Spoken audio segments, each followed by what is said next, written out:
You can take your things upstairs by the end of the month, my husband said while cutting into his steak like he was discussing the weather. And just like that, 40 years of marriage disappeared in front of our children, our grandchildren. And the chandelier I picked out in 1998 after saving tips from double nursing shifts at St. Mary's Hospital. Nobody at the table spoke at first. My youngest granddaughter stopped reaching for the mashed potatoes. My son Matthew stared into his glass of iced tea like maybe if he avoided eye contact hard enough, he wouldn't have to choose sides.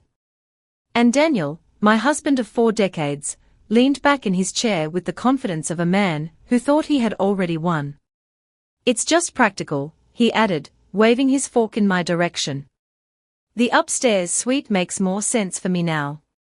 Me? Not us. Not our home. Not the place where I spent 37 Christmas mornings waking up before sunrise to bake cinnamon rolls while he slept upstairs. Not the kitchen where I packed school lunches at 5:30 every morning. Suddenly, it was his house. His rules. His future. I looked around the dining room slowly, letting the silence stretch long enough to make everyone uncomfortable. The smell of rosemary chicken still lingered in the air. The candles I lit before everyone arrived had almost burned halfway down. Daniel's new watch reflected the dining room lights every time he moved his hand. Expensive. Flashy. New. Like the leather jacket hanging near the front door. Like the gym membership receipts I'd found in his truck 2 months ago. Like the late-night text alerts he suddenly started hiding from me. Margaret, my daughter-in-law Jennifer finally whispered carefully, I'm sure he didn't mean it like that. But he did. Oh, he absolutely did. Daniel smiled without looking at me. We've already talked about downsizing eventually anyway. Another lie. We had never discussed me being pushed into a single guest room, while he reclaimed the master bedroom we shared for 39 years. I folded my napkin carefully onto my lap, because I knew if I kept holding it, my hands would start shaking. Not from sadness. From disappointment. There's a certain kind of betrayal that only comes with age. When you're young, betrayal feels loud and dramatic. But when you're 67 years old, betrayal sounds calm. Casual. It sounds like your husband speaking to you across a dinner table while your family pretends not to hear the cruelty hidden inside ordinary words. Daniel took another sip of wine before saying the sentence he clearly rehearsed ahead of time. Legally, the house belongs to me now anyway. That got everyone's attention. My grandson looked up immediately. Jennifer blinked hard. Even Matthew finally lifted his eyes toward his father. And there it was. The moment Daniel had been waiting for. The performance. The public declaration. I noticed the satisfaction hiding in the corners of his mouth. He wanted witnesses. He wanted everyone sitting at that table to see me become smaller. Easier to remove. Easier to replace. I glanced toward the hallway leading to our bedroom. More specifically, toward the closet inside that bedroom. Toward the old green safe sitting beneath a stack of winter blankets. Daniel had no idea what was inside it. That was the interesting part. My husband believed ownership came from confidence. From talking louder. From intimidating people before they could question him.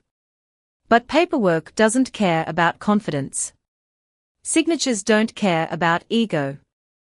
And legal documents definitely don't care about a 70-year-old man having a midlife crisis 15 years too late.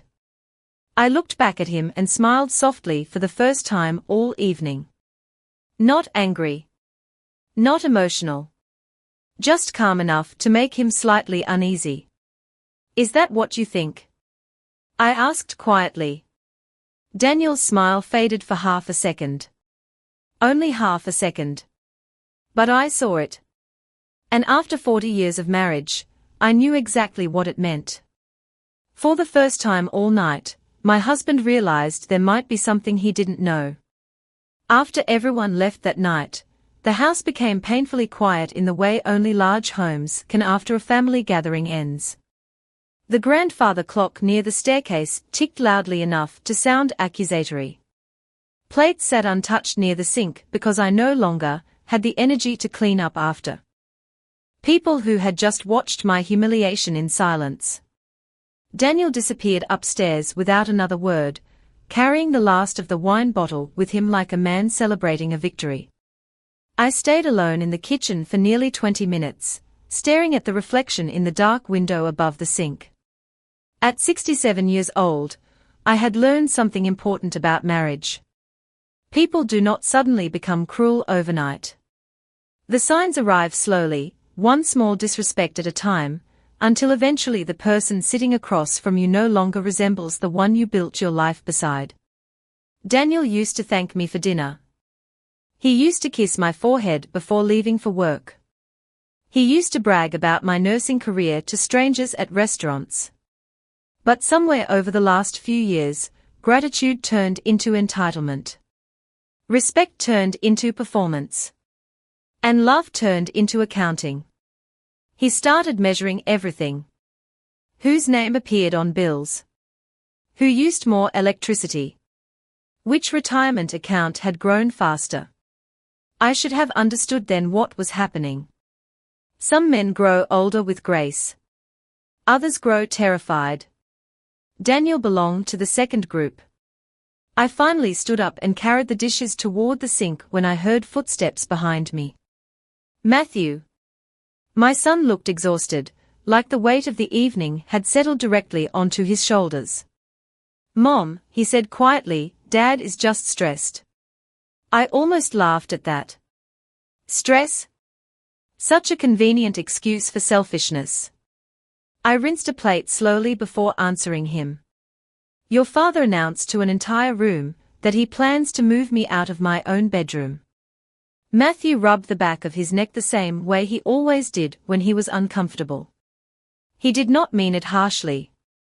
Then he should have chosen kinder words. Matthew sighed heavily and leaned against the counter. For a moment, I saw the little boy who used to wait for me after double shifts at the hospital, sleeping on waiting room chairs, because I could not afford a babysitter during the early years. There are sacrifices children never fully remember, because mothers hide them too well. Look, he said carefully, Dad told me there were some legal changes recently. With the house paperwork. Maybe that is what he meant. There it was again. Paperwork. Legal changes. The confidence Daniel suddenly carried around like armor. I dried my hands slowly before turning toward my son. Did your father explain those legal changes to you? Matthew hesitated. That was answer enough. Daniel had always relied on confidence more than details. He assumed if he spoke firmly enough, people would stop asking questions. It worked in restaurants. At family dinners. At neighborhood barbecues. But legal documents are different. Legal documents remember everything. Mom, Matthew said softly, I just do not want this turning ugly. I looked past him toward the staircase leading upstairs. Toward the bedroom where Daniel was probably sitting comfortably, convinced he controlled the future of this family now. Neither do I answered honestly. And I meant it. People assume revenge always looks dramatic. Screaming matches. Broken dishes. Courtroom explosions. But sometimes revenge is quieter than that. Sometimes it is simply allowing another person enough confidence to destroy themselves with their own arrogance. Matthew eventually left around 10 o'clock. Jennifer hugged me tightly before walking out the front door, and I noticed the guilt written all over her face. She knew something was wrong. Women usually do. Once the house emptied completely, I locked the front door and turned off the dining room lights one by one. The silence deepened around me. Upstairs, I could hear the television playing faintly from the master bedroom. Daniel had not even bothered checking whether I followed him upstairs. That hurt more than his words earlier. Indifference always cuts deeper than anger. I climbed the staircase slowly, my knees aching the way they always did during cold weather, and entered the bedroom quietly. Daniel was asleep already, one arm stretched across my side of the bed like he had started claiming territory before the paperwork even finished. I stared at him for several seconds before walking toward the closet instead. The green safe sat exactly where it had for years beneath folded blankets and old photo albums. Daniel never touched it because he assumed it only contained insurance papers and tax records. That assumption was about to become the most expensive mistake of his life. I knelt carefully, entered the code, and listened to the soft metallic click as the door opened. Inside the safe, beneath old insurance folders and faded medical records from years ago, sat the blue leather binder Daniel had completely forgotten existed. I ran my fingers slowly across the cover while memories returned all at once. 15 years earlier, that binder had nearly saved our marriage. Now it was probably going to destroy what was left of it.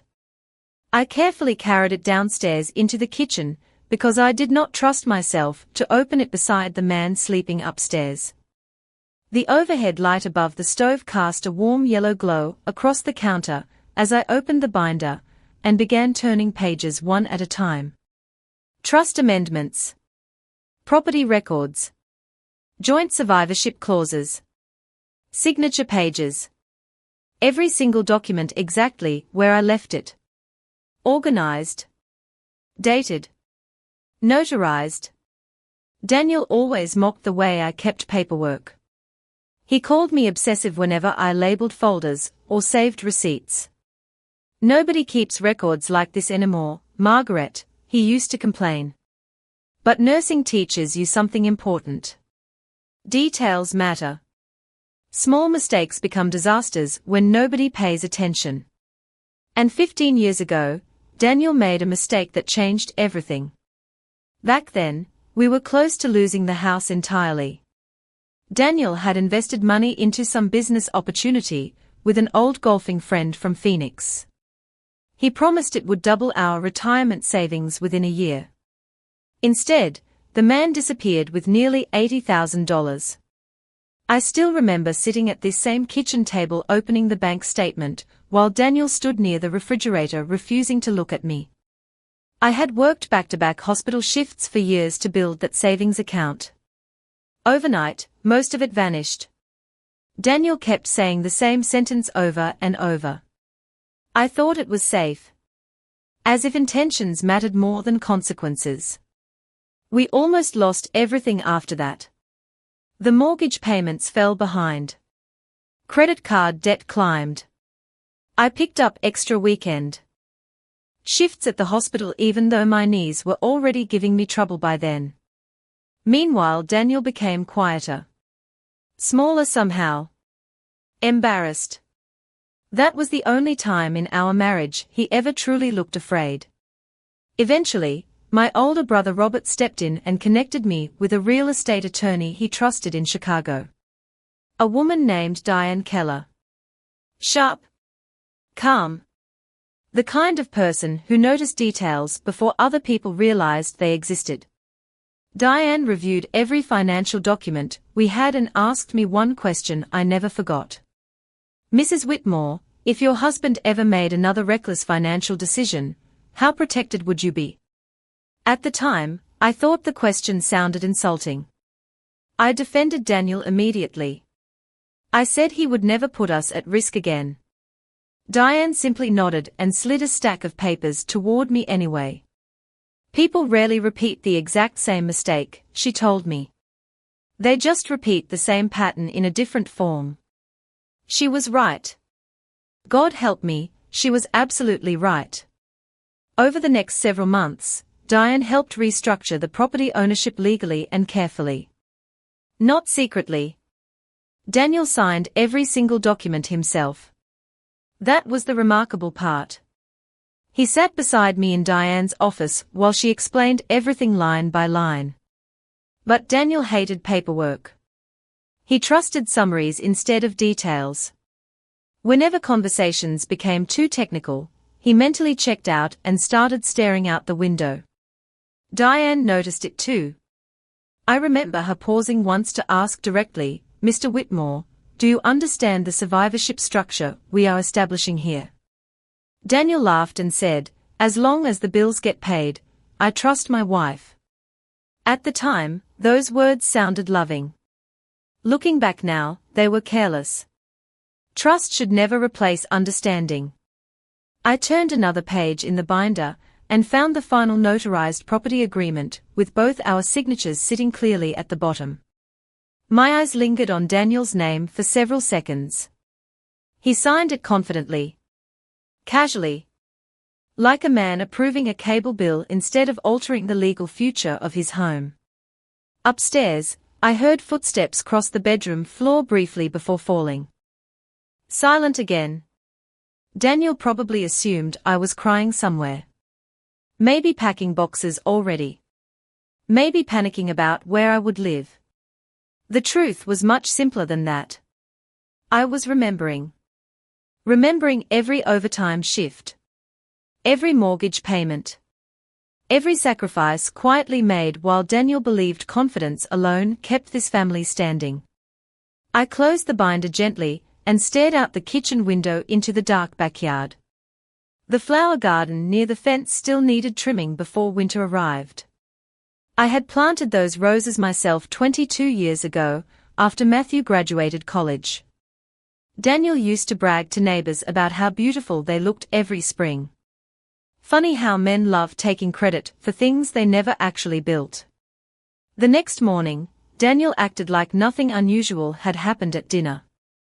That was always one of his talents.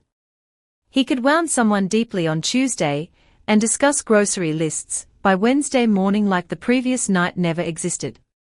I found him standing in the kitchen wearing golf clothes, pouring coffee into the expensive insulated mug I bought him 3 Christmases ago.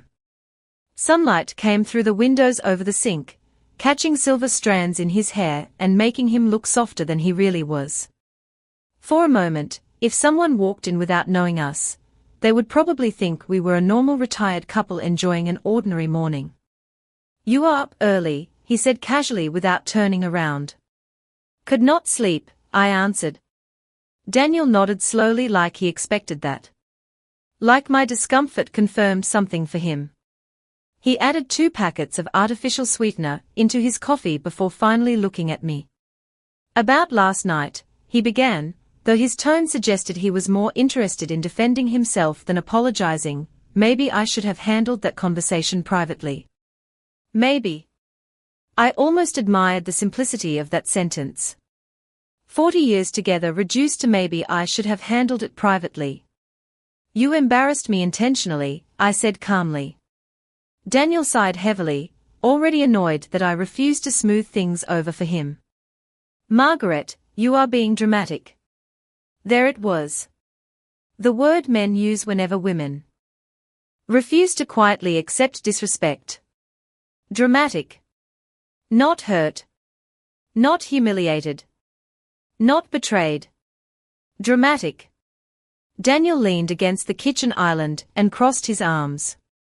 "I am trying to be realistic about the future." "Whose future?" I asked. He did not answer immediately, which told me more than any confession could.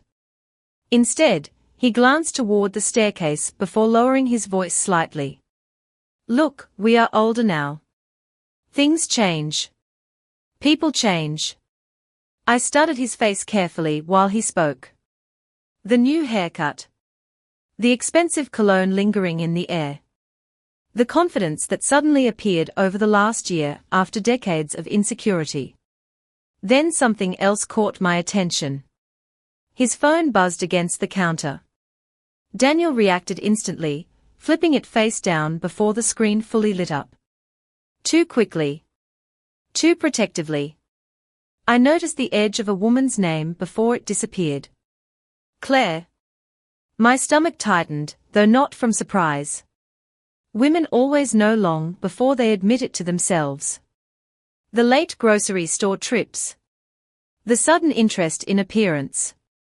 The way he started smiling at his phone instead of at me. None of it was subtle. Daniel followed my eyes toward the phone and immediately straightened. "It is just the golf group chat," he said. I did not ask. That seemed to bother him more. People become strangely uncomfortable when their lies are not challenged directly. Silence forces them to hear themselves. He grabbed his car keys from the counter. "I have a meeting this afternoon," he said quickly. "What kind of meeting?" I asked. "Financial." Another lie. I could hear it immediately. 40 years teaches you the exact rhythm of someone's dishonesty. Real answers arrive naturally. Lies arrive too fast. Daniel started walking toward the front door before stopping suddenly. "Actually," he said without turning around, "you should probably start thinking about what furniture you want to keep upstairs." The audacity of that sentence almost impressed me. He had already mentally redecorated my life. "Interesting," I replied quietly. Daniel turned then, clearly expecting resistance or tears or anger. Instead, I simply folded my arms and asked, "Did you ever read the property amendments Diane prepared?" The color drained from his face so quickly it was almost subtle enough to miss. "Almost." "What amendments?" he asked carefully. There it was. The first crack. Small. Hairline thin. But definitely there. I walked toward the sink slowly and rinsed my coffee cup while speaking casually over running water. "The paperwork from years ago, after the investment situation." Daniel frowned immediately, defensive now. "That was handled already." "Was it?" I asked. He stared at me for several long seconds, and for the first time since the dinner the night before, I saw uncertainty replace arrogance. Not fear yet. Just confusion. Daniel had spent months building confidence around a version of reality he never fully verified. That happens often with people who believe charm matters more than details. Eventually, confidence becomes its own kind of blindness. His phone buzzed again against the counter. This time I saw the message clearly before he grabbed it. "Cannot wait to see you tonight. Claire." Daniel locked the screen immediately and slipped the phone into his pocket. Neither of us mentioned the message. We did not need to. Some truths announce themselves without words. He picked up his keys again and headed for the front door, but his posture had changed now. Slightly stiffer. Slightly cautious. Right before leaving, he paused with one hand on the doorknob. "You are not planning something, are you?" he asked. I looked directly at him and smiled softly. "No, Daniel," I answered truthfully. "I planned it 15 years ago." For the next 3 days, Daniel became unusually careful around me. Not kinder. Just careful. There is a difference. Kindness comes from concern. Carefulness comes from suspicion. He started asking small questions disguised as casual conversation. "Did you talk to anyone after dinner? Have you looked through the old paperwork recently? Do you remember where we stored the property tax records?" Every question sounded light on the surface, but underneath I could hear panic slowly forming. The problem with arrogant people is that once uncertainty enters their mind, it spreads quickly. And Daniel was beginning to realize he had built his confidence on assumptions instead of facts. On Thursday afternoon, I was trimming dead leaves from the rose bushes near the driveway when a silver Lexus pulled slowly to the curb across from the house. I recognized the woman immediately from the photo reflection I accidentally saw weeks earlier on Daniel's phone. Blonde hair. Large sunglasses. Too young to understand the history inside this neighborhood. She stayed parked for less than a minute before Daniel came rushing out of the house, adjusting the collar of his polo shirt like a teenager, trying too hard to impress someone. He froze when he noticed me standing beside the garden shears. I thought you went grocery shopping, he said quickly. I already went, I answered. The woman inside the Lexus looked uncomfortable the moment she realized she had been seen. Daniel walked awkwardly toward the passenger side window while pretending this entire situation could still pass as normal. Margaret, he called back toward me with forced confidence, this is Claire. She works with the investment group I mentioned. Claire gave me a tight smile through the open window. Nice to meet you. Investment group. Of course. Apparently every woman over 50 is expected to believe men suddenly develop urgent financial networking obligations after purchasing expensive cologne and whitening their teeth. I smiled politely anyway, because dignity unsettles dishonest people far more effectively than anger ever could. I hope the investment opportunities are worth all the secrecy, I replied calmly. Daniel's jaw tightened immediately. Claire glanced between us, finally understanding this was not some harmless business arrangement. Smart woman. We are late, Daniel said sharply before climbing into the passenger seat. As the Lexus pulled away, I noticed Claire looking back toward the house through her side mirror. Not with guilt. With confusion. She probably thought she was entering the life of a confident retired man with financial stability and a beautiful home waiting for her future. She did not yet realize she was sitting beside a man who had mistaken temporary confidence for ownership. Later that evening, Matthew stopped by unexpectedly after work.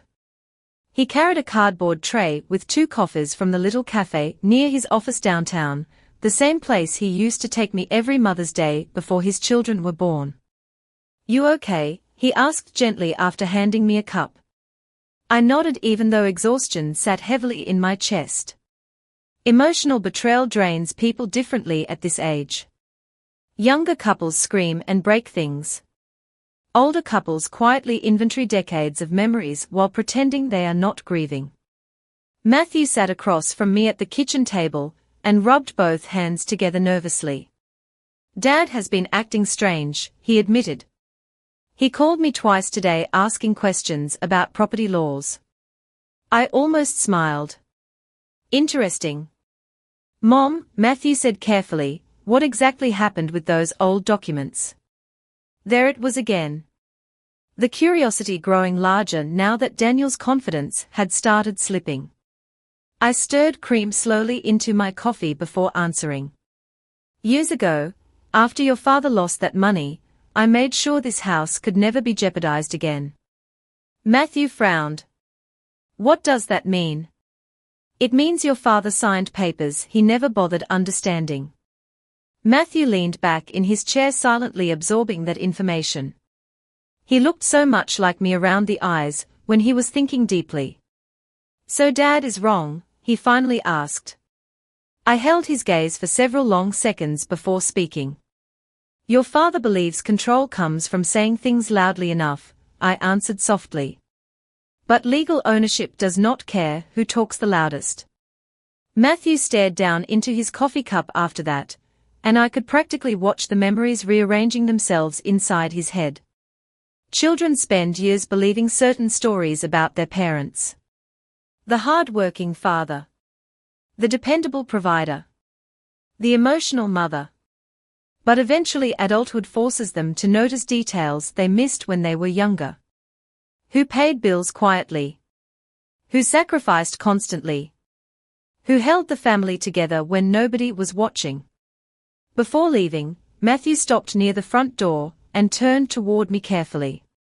Dad scheduled some meeting tomorrow with a lawyer, he said. He wanted me there too. I nodded once. Good. Matthew looked confused by my calm reaction. You are not worried. I looked past him toward the hallway closet, where the blue binder remained hidden safely inside the green safe upstairs.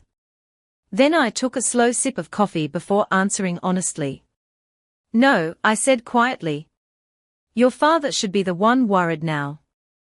The law office sat on the 8th floor of a downtown building overlooking the river, all polished glass, and quiet carpeting designed to make wealthy people feel important.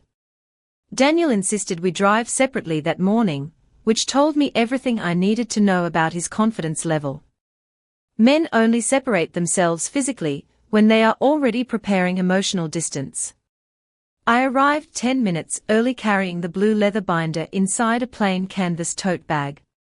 Nothing about it looked dramatic. That was the beauty of real power. It rarely announces itself loudly. Daniel was already there when I stepped into the conference room. He stood near the window adjusting the cuffs of his navy blazer, while Claire sat beside the long oak table pretending to scroll through her phone. The moment she saw me enter, her posture stiffened noticeably. Good. At least one person in that room still understood shame. Margaret, Daniel said with forced politeness, you remember Stephen Holloway. The attorney standing near the head of the table extended his hand professionally. Mid-50s. Grey suit. Expensive watch. The expression of a man accustomed to helping wealthy husbands reorganize their lives after retirement affairs. Mrs. Whitmore, he said politely. Thank you for coming.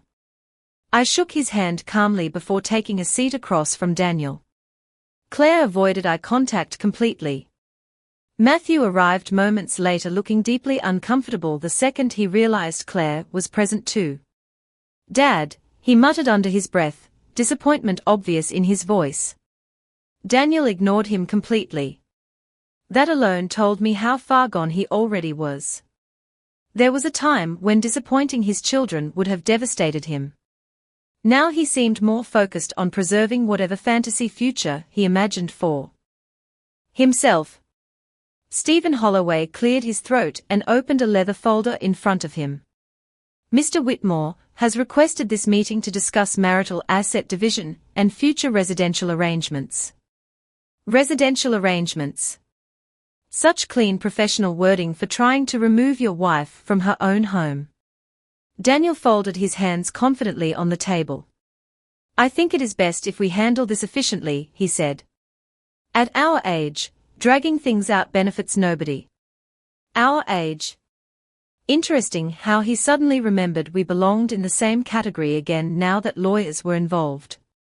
Stephen began reviewing financial summaries, while Daniel occasionally interrupted to clarify details in a tone that sounded rehearsed. Retirement accounts. Investment portfolios. Vehicle ownership. Then finally the house came up. I noticed Daniel sit slightly straighter immediately.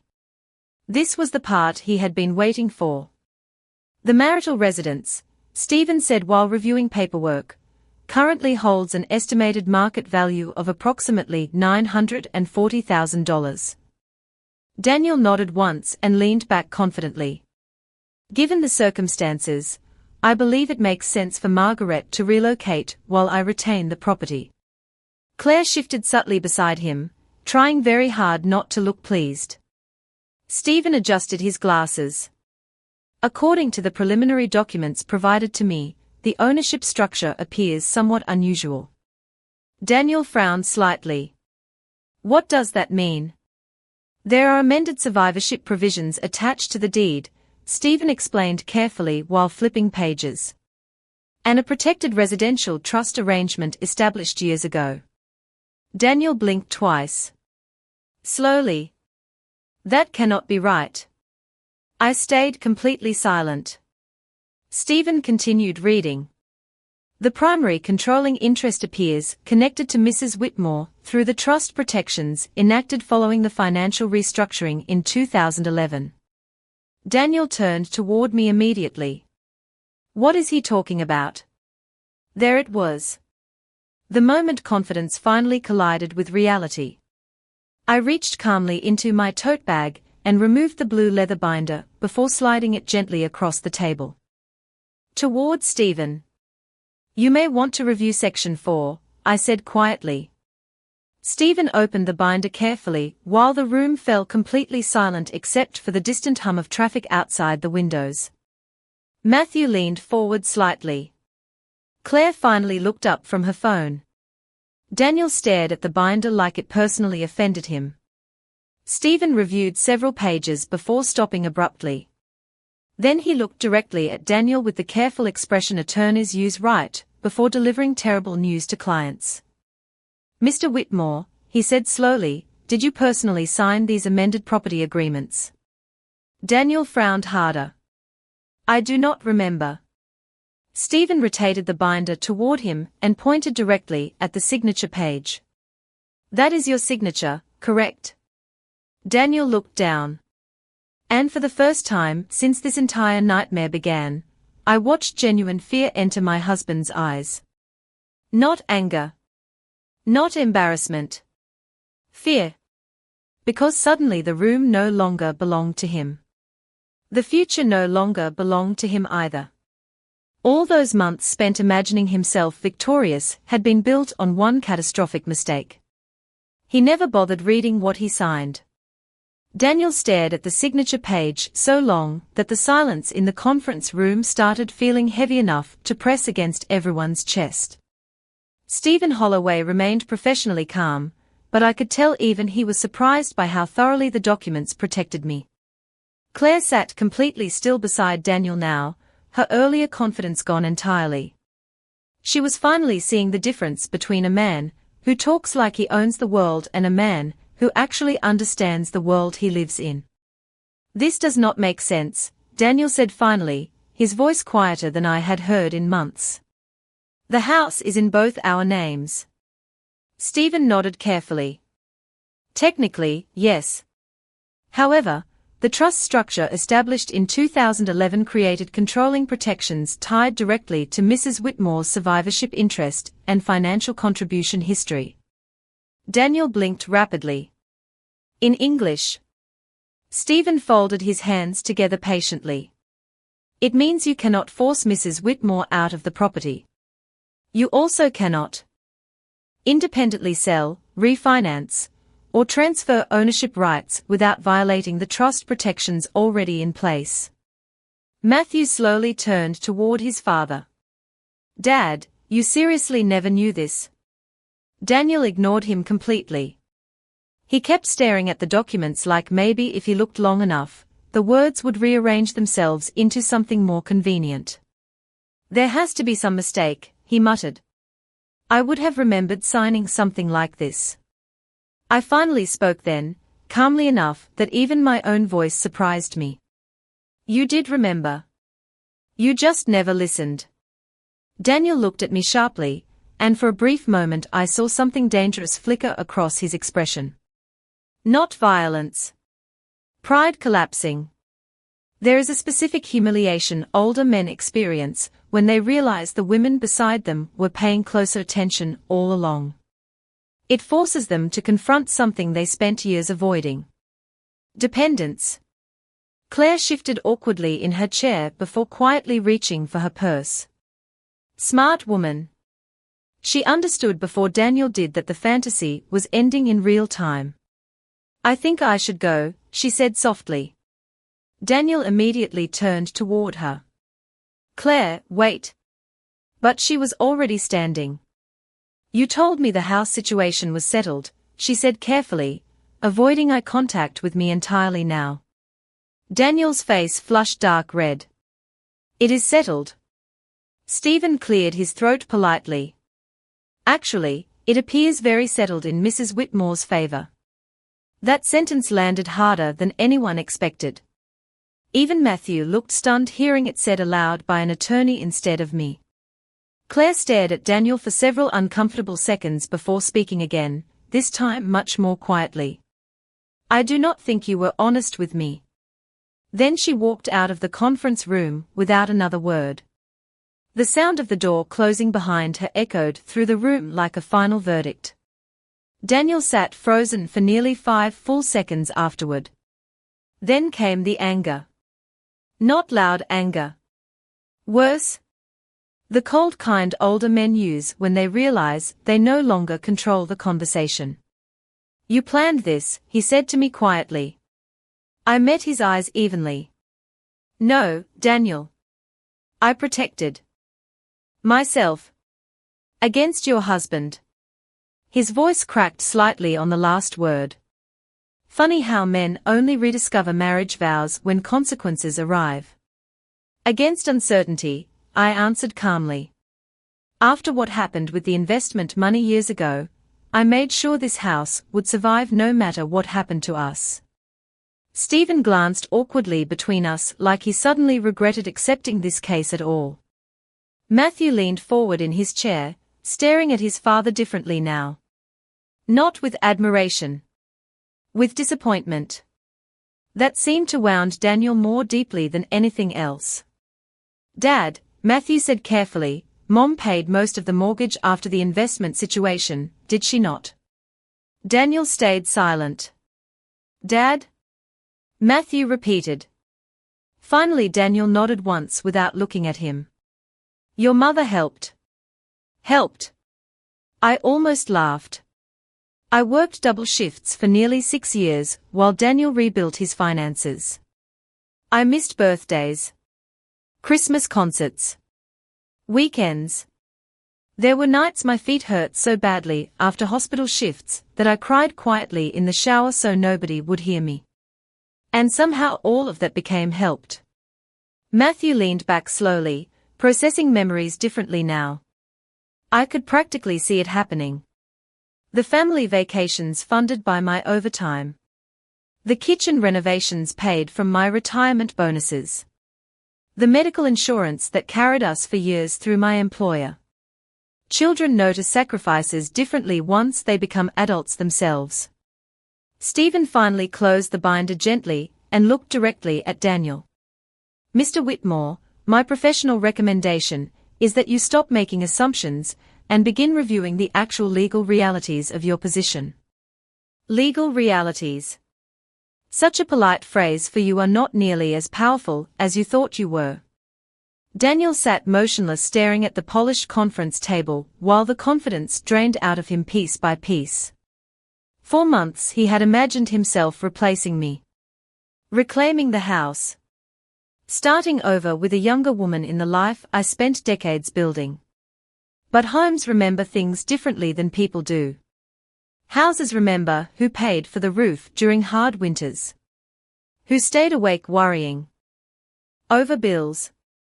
Who planted gardens. Who held families together quietly when nobody else noticed.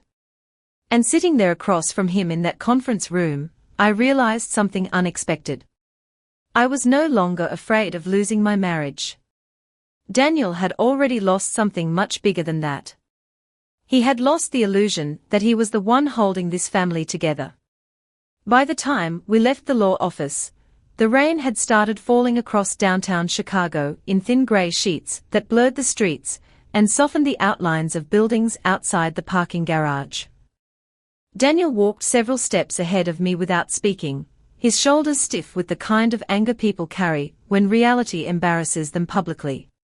Matthew stayed behind beside me while we waited near the elevator. Mom, he said quietly, still sounding shaken, I did not know any of this. You were not supposed to, I answered gently. Matthew stared toward the parking garage entrance where his father had disappeared moments earlier. Dad really thought he could force you out. I looked at my son carefully before answering, because some truths change family relationships permanently once spoken aloud. Your father convinced himself the house represented power, I said softly. And people chasing power usually stop paying attention to loyalty. Matthew lowered his eyes after that. I knew what he was remembering. Every family barbecue where Daniel sat proudly at the head of the table talking about financial decisions. Every holiday where relatives praised him for providing such a beautiful home. Meanwhile, nobody noticed the overtime shifts I worked. The retirement contributions I sacrificed. The nights I balanced bills alone after 12-hour hospital shifts, because Daniel hated paperwork too much to participate. Mothers become invisible in very specific ways once families grow comfortable. We walked toward the parking structure together in silence until Matthew suddenly stopped near my car. Mom, he said carefully, there is something else. I waited. Dad has been telling people he plans to renovate the house after everything is finalized.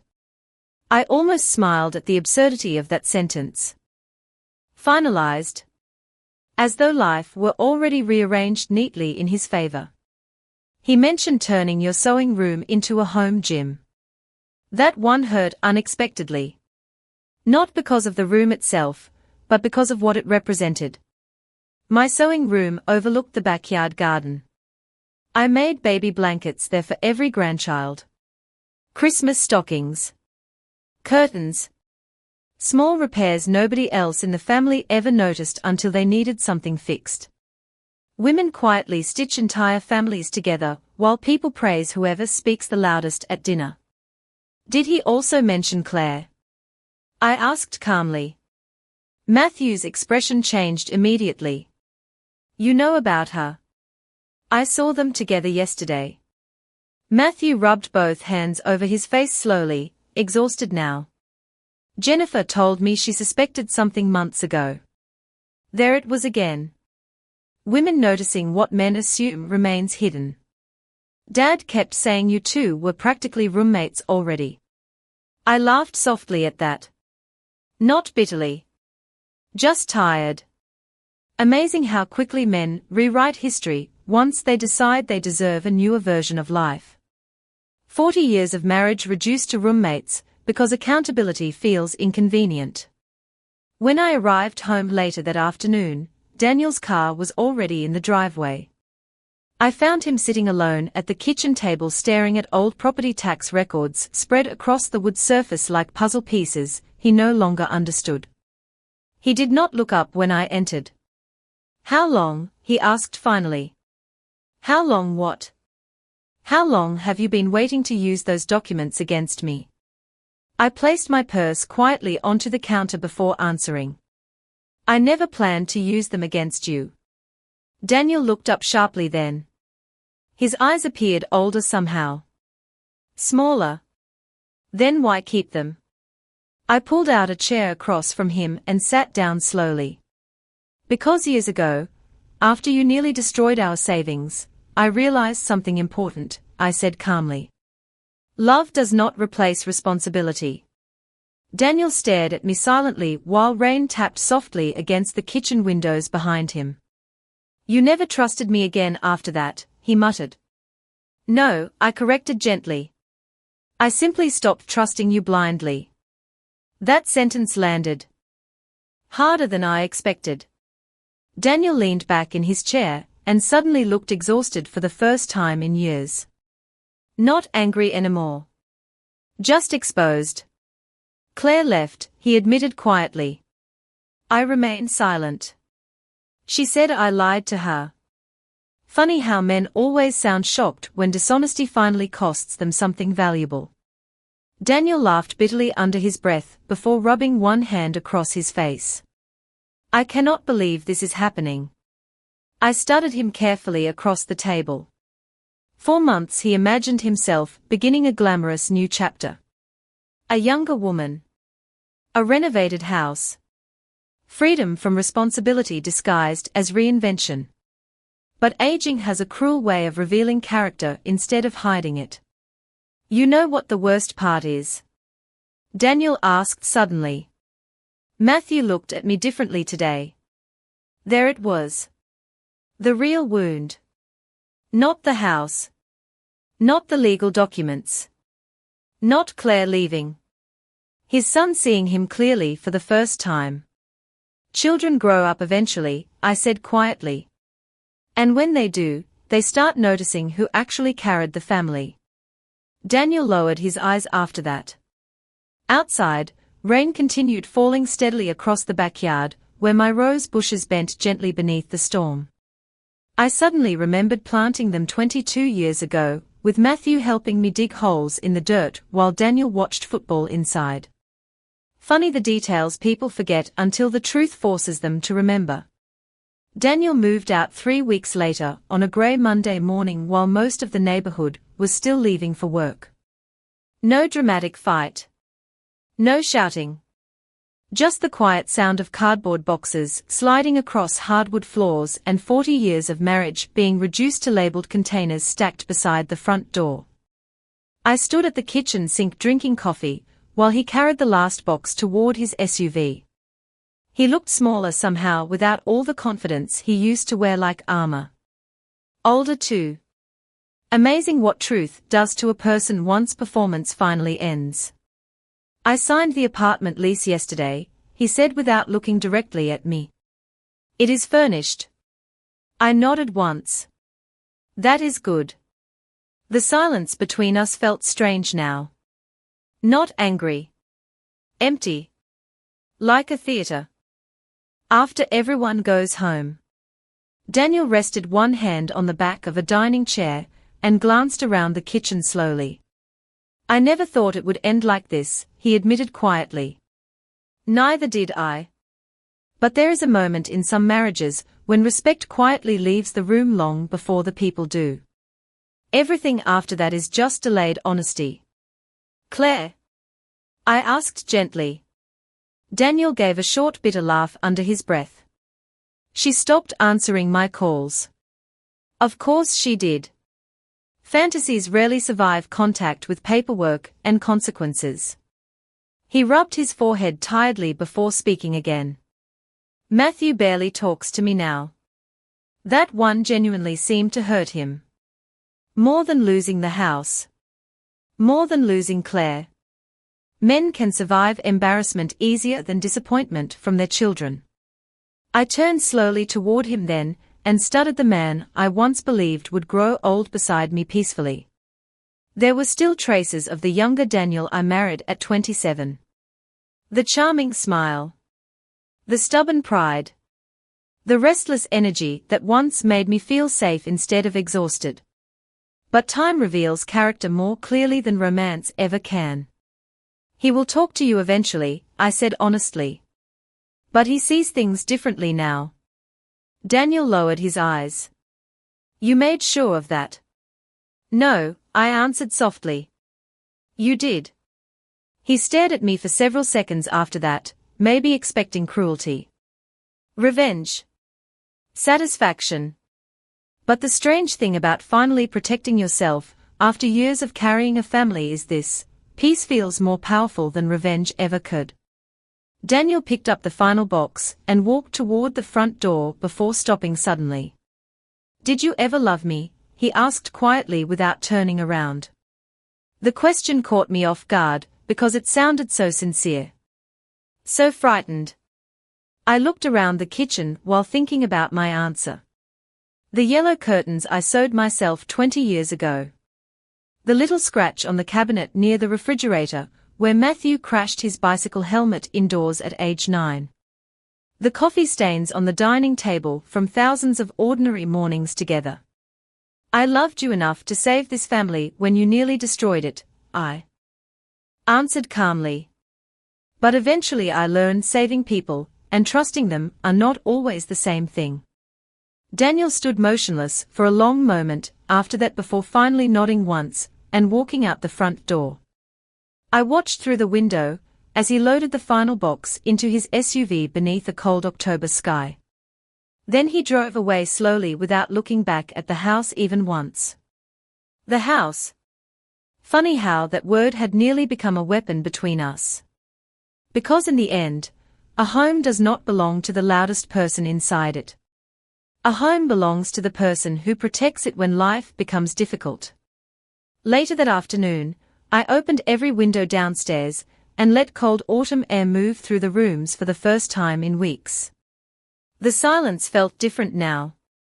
Lighter. Honest. I carried a small box upstairs into the sewing room and began reorganizing old fabric near the window overlooking the backyard garden. Outside, the rose bushes had survived the rainstorm beautifully. Stronger than before, actually. Matthew stopped by around dinner carrying takeout containers from my favorite Italian restaurant downtown. Jennifer came too, along with the grandchildren. Nobody mentioned Daniel directly. Nobody needed to. Healing sometimes begins with quiet instead of conversation. After dinner, my youngest granddaughter helped me water the plants near the kitchen window, while the others laughed in the living room watching an old movie. The sound filled the house warmly again. Naturally. Like something returning to its proper place. Much later that night, after everyone left, I locked the front door and stood alone for a moment beneath the hallway light. The house felt peaceful in a way I had almost forgotten was possible. I glanced toward the staircase, where years ago, I climbed into bed beside a man I trusted completely. Then I looked toward the kitchen, where I had spent decades, quietly holding an entire family together while nobody noticed the weight of it. Funny thing about survival. People assume strength always looks loud and dramatic. But sometimes strength is simply refusing to disappear from the life you built with your own hands. And standing there inside the only home I had ever truly wanted, I realized something Daniel never understood. Ownership was never about whose name sounded strongest in the room. Ownership belonged to the person who stayed loyal to the home long after everyone else stopped appreciating it.